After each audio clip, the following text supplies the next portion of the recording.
And Republicans and Democrats have both wanted to spend more to repair roads and bridges. They've wanted to spend more on broadband. And there's components in here on China, including on strengthening our semiconductor supply chains. And so that's stuff we definitely like.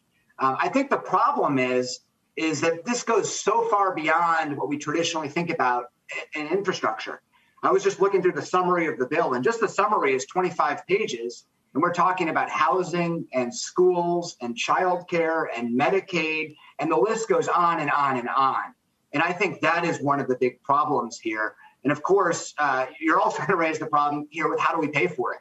And I think in the Trump administration, we were open to things like user fees. We're looking at private-public partnerships because a whole lot of this infrastructure spending actually has never come from the federal government.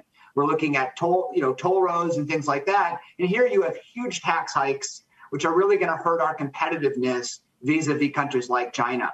And so those are some of the problems I see from the Republican side. And I can tell you it's frustrating that there just don't appear to be real attempts here to make this bipartisan. I like Joe Biden talking about bipartisanship, but I'd actually like to see it with some of his policy proposals.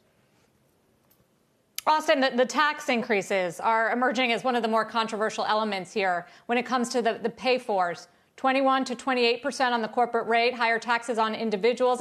Is that going to risk the recovery that we're just starting to see come to fruition from the pandemic and all that stimulus that the Biden administration just passed?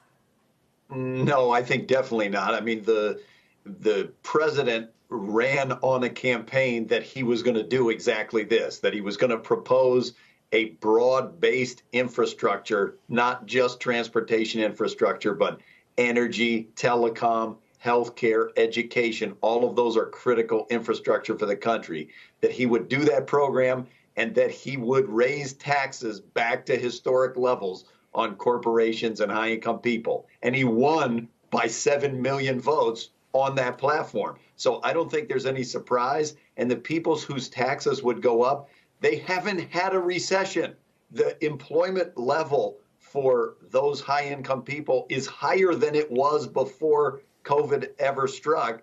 And that would put our corporate tax rate at something like the middle for the large economies in the around the world. And that's why I think you've seen the market did not react badly. It reacted actually fairly positively to the announcement. Austin, you worried that this is going to spark a lot of inflation, or are you relatively relaxed about that? I guess I have been relatively relaxed, if you called it that. There's a bit of a contradiction to, in terms in criticizing this proposal of the president's on inflation grounds, at the same time as saying you don't want them to let the taxes go back up for high-income people and large corporations. That makes this infrastructure proposal, which is a multi-year, multi-decade proposal, not inflationary, because you would be taking taxes out on the other side. Shepard Smith here. Thanks for watching CNBC on YouTube.